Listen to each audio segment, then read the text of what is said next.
You guys got more staff than us. Wherever the departures are for the road. You look at where it shows. I don't know, it's just too much money. Telling you. Yeah. The flag. You ain't missing much. Everything else. By the way, yeah. Probably 5 in there. Oh,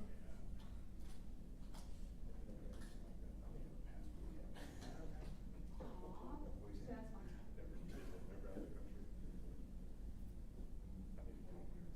We're going to London in February. Oh, France. nice.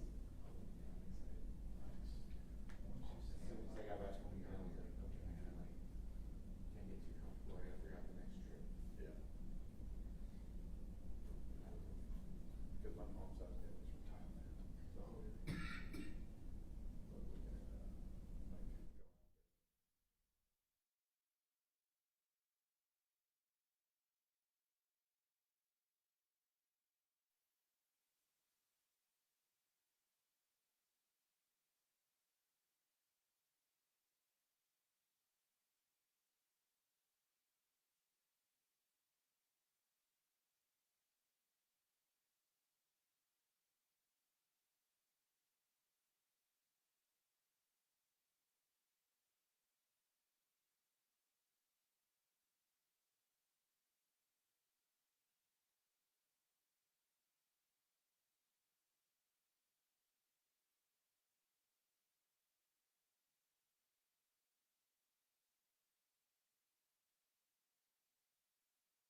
That's mortal sin. Oh, my Lord.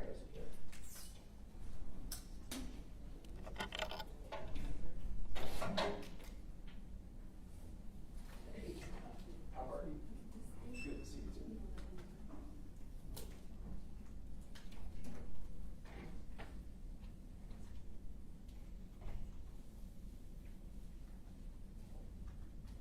You still suck at these guys? Yeah. Yeah, I stopped, like, my wife beat it out of me. Yeah, like, just beat it out of me. Just not on TV. Yeah.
Good afternoon. Thank you all so much for joining us. Is everybody ready? Everybody? Okay, good. Well, as you all know, I'm here to give an update on the deputy-involved shooting from yesterday, namely an update on how the deputies are doing. So let me start out by go ahead and giving the identifiers on the two deputies. Deputy Nathan Segala, he's been with the agency since 2012, and he's been on patrol since 2021.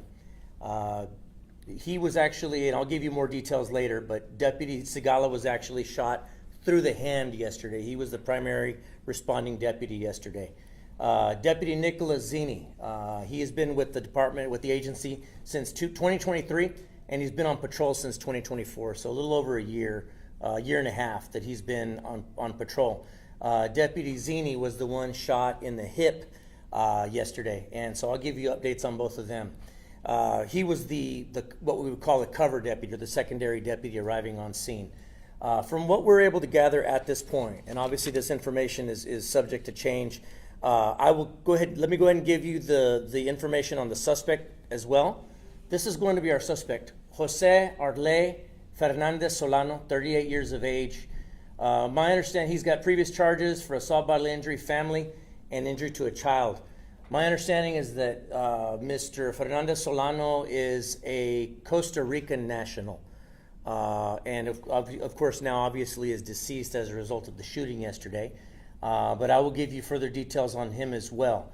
So let me back up to the report, to the deputies slide, and then I'll give you information. So what we were able to gather is that yesterday, we as I mentioned to you yesterday, we received a call about 8:30 a.m.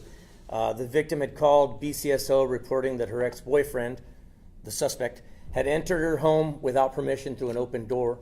There had been some threats ongoing between him making threats on her and her children. Yesterday, the information that we had is that he was armed with a rifle and a pistol and threatened to kill himself or kill responding deputies if law enforcement was called. Thankfully, yesterday, this victim was able to conceal herself up the street. Her and her children were not in harm's way, and she was able to make that call. When deputies made contact with the suspect, it was Deputy Segala that was able to make primary contact with him through a door that was partially cracked. Now, they were not able to see at that time the suspect, both of his hands, and so something prompted the deputies to then push their way and push the suspect back into the room. Soon thereafter, you could hear see a struggle on the body camera, and the suspect produces what we believe to be a handgun, a stolen handgun, and fires what we believe to be one shot. That one shot, we believe at this point, went through Deputy Segala's hand, clean through, and then went into Deputy Zini's hip and exited his buttock. So one round struck both deputies is what we believe at this point. They were able to get him down on the ground, but there was several shots fired on behalf of both deputies. At this point, we believe each deputy may have fired about 3 rounds.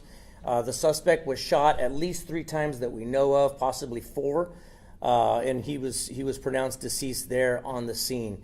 This gunfight, I can tell you, having seen it and having seen many like it over the years, it's pretty indicative of law enforcement gunfights. Not what many people would see on the TV shows, the cop TV shows, a running gun battle, taking span over a half mile. This is pretty indicative. Most gunfights, police gunfights, happen within about a 10-foot range, and most of them are over within 2 to 3 seconds. And that's exactly, if I said 3 seconds on this one, that would be considered a very long time. From the very first time, from the very first shot in this instance to the second to the last shot, I'm thinking a span of about 3 seconds in total, and all of this happened. When the third deputy arrived on scene, got to tell you, she did an excellent job. Along with these 2, they did an awesome job communicating what they needed. The third deputy on scene did an excellent job, just in the calmest voice you'd ever hear. Getting on the radio, letting dispatch know that she had an officer down, at least one officer down, because at that time, I don't think they both knew they'd been hit. Rendering aid with one hand, first aid on Zini on one hand, while Segala was trying to put on his own tourniquet, and she was letting responding deputies know that they had a suspect down. He was handcuffed after the fact, and that she was in the process of rendering aid. Once they were able to get the scene secured, these deputies were, of course, taken by EMS to University Health Hospital, where at present, Zini was released last night. Thankfully, he's home and recuperating. Segala, later today, I'm being told, matter of fact, it might be right this moment, will be undergoing surgery for some significant injuries to his hand. And he's expected, I'm hoping that's still the case, he's expecting to be released later today after that surgery on his hand takes place. In accordance with our procedures, they'll be placed on administrative leave for some time. Once it's determined by Dr. Naus, our staff psychologist, that they are ready to come back, they will come back to limited duty, to administrative duty for some time after that, until such time as the investigation reaches a certain point. Let me reiterate, at this point, I believe these deputies did their job well. They did it honorably, and I don't see how there's anything that anybody could have done any differently on their part. I'm very, very proud of how they reacted to this situation and how they handled it, and thankfully that they're both still alive and able to tell about it to this point. The suspect in the case, I will be honest with you, there's a lot of information on this. What we know on him is that he is, again, a Costa Rican national that has been deported at least one time. He's got various arrests. At this residence, going back to early 2024, January 2024, we've got about 22 different calls for service just at this residence alone. He's been arrested numerous times for domestic violence related type charges. And unfortunately, some of those cases have been dismissed. The latest case, so as of yesterday, he did have 2 felony warrants in association with the latest case that happened in October. There was a domestic violence related type case that happened in October, and he had 2 active warrants for that. There have been attempts made to try to place him into custody since then, but unfortunately we were not able to find him until yesterday when they were able to make contact with him, and we know how that situation worked out. I can't go too much into detail on how many arrests and when he was deported and how he came back. Some of those we don't know, but again, I could spend, based upon the number of records that I have in front of me right now, we could spend the better part of this afternoon just going line by line on this. And at this point, I just think it's too much information to try to get out there. We'll get that information out as soon as we're able to do so. But suffice it to say, this gentleman does have what we consider to be an extensive criminal history. And quite frankly, he's not somebody that even should have been in this country committing crimes or otherwise. And so, now we've got this victim and her children that are now, trying to put their lives to get back together. And of course, we've got 2 of our own heroes that are now having to deal with their injuries and to see what the rest of their career looks like. Well, we're hopeful that they both make a full recovery and are able to get back to work as soon as they'd like to. We know that they've got a little bit of recovery time to go for both of them. Esta tarde voy a dar más información tocante a dos oficiales que fueron baleados ayer en un incidente que pasó en el norte del condado. Deputy Nathan Sigala tiene casi 13 años en el departamento. Ha estado en la patrulla desde el 2021. Deputy Nicholas Zini tiene aproximadamente 1 año y medio como oficial de patrulla, 2 años en la agencia. Se aparenta que ayer ellos respondieron a esa llamada a aproximadamente las 8:30 de la mañana. Se aparenta que la víctima sufrió amenazas del sospechoso, que él estaba armado y que le iba a hacer daños a ella y a sus niños. Ella se salió de la casa, nos habló a nosotros, pero él también le había amenazado que iba a hacerles algo a los policías que llegaran. Ya cuando los dos oficiales se enfrentaron con el sospechoso, se aparenta que él sacó una pistola, él los baleó a los dos oficiales con una bala. Se aparenta que la bala le pasó por la mano de Sigala y le pegó en la cadera a Zini. Los dos oficiales también lograron dispararle hacia el sospechoso. Él fue baleado 3 o 4 veces y él falleció ahí en la escena de los hechos. Hay mucha información tocante otros arrestos. Back it up a little bit, Rob. Hay mucha información tocante otros arrestos con el sospechoso y también ha sido deportado en otros tiempos, pero obviamente él sigue aquí. Hay otros arrestos. Ayer él tenía 2 órdenes por su arresto por un incidente que pasó en octubre también en esa casa. Nosotros hemos recibido aproximadamente 22 llamadas por servicio en esa casa desde el 2024. Son muchas llamadas.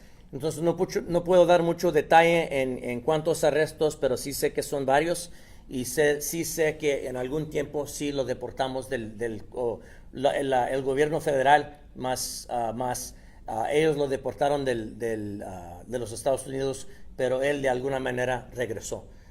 El sospechoso es José Arley Fernández Solano, es residente de Costa Rica. Any questions for me? Habías dicho de que fue todo extremadamente bien rápido y que no sabían en un momento que seguían. Sí, mira, la mayoría de los tiroteos involucrando los policías no es como se ve en los shows dramáticos de televisión, sino que la mayoría de estos tiroteos pasan entre 6 a 10 pies y la mayoría de los tiroteos acaban en unos 2-3 segundos a lo máximo. Esto es lo que pasó en este caso. El oficial, uno de los oficiales estaba ahí arriba del sospechoso cuando pasó. El otro estaba separado por aproximadamente 6 o 8 pies de distancia cuando pasó esto. Cuando menos 7 tiros que pasaron en no más que 3 segundos en total. Y pasó todo esto, pero sí les quiero dar al público que sí vamos a dar el video públicamente en unos cuantos días, pero van a ver que todo pasó bien pronto y bien cerca. Y estabas diciendo de que cuando llegó el tercer oficial de ustedes, Sí, la tercera oficial que llegó era una oficial mujer. Entre los 3 hicieron buen trabajo.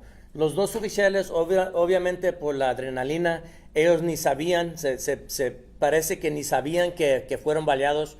Uno de ellos dice, pienso que fui baleado, pero no se sabe realmente. Ya cuando la tercer oficial fue llegando, ella pudo averiguar, le ayudó a Zini a quitarse la ropa y ya de allí ellos los 2 averiguaron que él sí sufrió una herida a la cadera. El otro oficial, mientras ese tiempo, Se aparenta que él notó que fue baleado en la mano. Él intentó de dar primeros auxilios él solo, pero entre ella y ellos dos lograron darse primeros auxilios a los dos.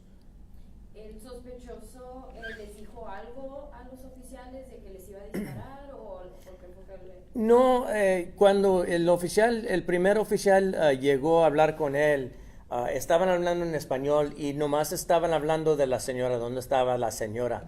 Pero él no les dio amenazas, no les dio ninguna indicación que iba a sacar una pistola, sino que nosotros pensamos que el oficial vio algo, que él vio la pistola y ya de ahí lo empujó, empezaron a forcejear y ya de ahí cuando lo tumbaron, se aparenta que ya cuando tumbándolo, ya en el suelo, él sacó la pistola y le disparó.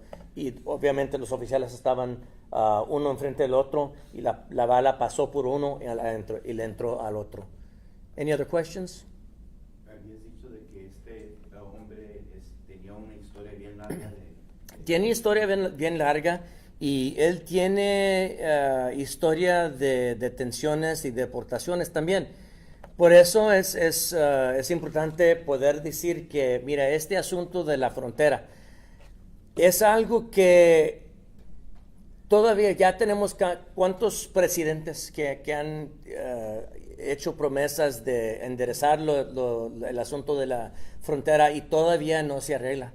Entonces, obviamente para nosotros sabemos que la mayoría de los inmigrantes que vienen para acá solamente vienen para buscar mejor vida, no les quieren hacer daños a ninguna persona, pero también sabemos que hay personas como este sospechoso. Entonces, es importante recordarles al público que hay todavía para qué enderezar la situación esta de la frontera. No nomás se toma de deportar a todos, se trata de deportar los que deberían ser deportados y los que quieren venir acá para trabajar, poner un sistema que los deja hacer eso y ese mismo sistema que previene tragedias como lo que pasó ayer. Estamos hablando de un caso de violencia doméstica una vez más, porque ya había visto varias veces que él iba y la policía iba. ¿Qué le dice a esas familias que pasan por esto y que, como él, que sigue regresando, que sigue haciendo y no se pueden salir de esa situación? Mira, nosotros ya que, como usted sabe, nosotros tenemos varios años de estar diciendo que al fin de cada año decimos, mira, muchos de los homicidios que nosotros hemos manejado son homicidios relacionados a la violencia doméstica. Les recuerdo otra vez al público que este delito no es algo que se va a acabar, no es algo que se quita, no es algo pues se le quito los cargos, ya no va a pasar, me dijo que ya no va a pasar. Las víctimas, aunque no quisiéramos echarle las culpas a las víctimas, nunca, sí sabemos que en este caso, por ejemplo, en abril arrestamos a este sospechoso, pero se aparenta que la víctima en ese caso, esta misma víctima, no cooperó con nosotros y el caso ya se lo quitaron. En octubre queríamos arrestarlo otra vez por otros cargos y después de esa vez hay información en este caso que aunque nosotros intentamos arrestarlo otra vez, ella sabía dónde estaba y no nos dijo. Entonces, mira, no sé ahorita si hay intento por nosotros ponerle cargos a esta señora o no. Ahorita es muy temprano para decir eso. Ni queremos asustar a las víctimas que las vayamos a arrestar a ellas tampoco, o ellos, porque hombres también pueden ser víctimas. Pero les recordamos al público que es importante cuando alguien empiece un caso de violencia doméstica, es importante seguir ese caso, no quitar los cargos tan pronto porque se pueda, porque sabemos que estos sospechosos, la mayoría, van a seguir haciendo lo mismo hasta que el sistema los pare. Estaba diciendo que esto pasó súper rápido, porque piensas que el entrenamiento que les dieron posiblemente les salvó la vida. Oh, no, obviamente el entrenamiento de estos oficiales les salvó la vida a ellos dos y posiblemente a otros. Sí es tragedia cuando una persona pierda su vida. Nosotros preferimos que este hombre todavía viviera, pero también lo que tuvo que pasar en este caso, que fue con los oficiales, tenían que hacer lo que ellos hicieron para salvarles su vida propia a ellos. Entonces yo estoy de acuerdo con eso. Su entrenamiento de ellos obviamente les ayudó. Sus herramientas que nosotros les damos para poder administrar los primeros auxilios sí les ayudó. Entonces yo le doy las gracias a Dios que estaba con esos oficiales ese día.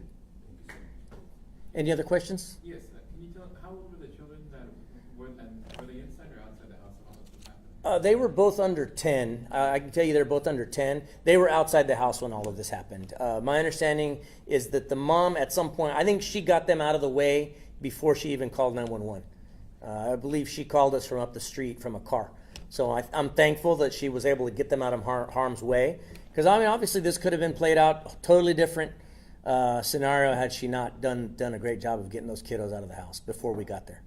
And do you know anything as far as the motive as to why he had gone to the house that night? Was it related to their relationship? And he was mentioning as a strange boyfriend, is that right? Oh, big time. I think there were some threats made that he was coming over to harm her and the children and burn the house down. I can tell you there's another call from December 14th where similar threats were made. And on that night, that's what, a week ago? Yeah. Our deputies made an effort to contact him there at that residence, and then at another residence that we ultimately believe that he was living in not too far from there. There was an attempt made to capture him then. We used bulletproof shields or bullet resistant shields in that instance to try to find him. So we did what we could to try to find this guy and get him out of there. Unfortunately, on December 14th, they were not able to find him. Yesterday, we were able to find him, and we saw what happened. You mentioned there was The kids are 10 and 8. 10 and 8. Okay, thank you, appreciate that. You mentioned too that so one bullet hit both one deputy's hand and another deputy in the hip. Can you tell us more about that gun? Was that what caliber? Yes, it's a 40 S&W firearm, and what we know about that firearm is it was reported stolen in 2022 from a vehicle at the San Antonio Zoo. Apparently some tourists were visiting from Houston, and they left a firearm in a vehicle, which we always urge people to not do. And this vehicle, the vehicle was burglarized. The firearm was stolen. Now, from what we're able to gather, we don't believe that this suspect was even in the country at that time.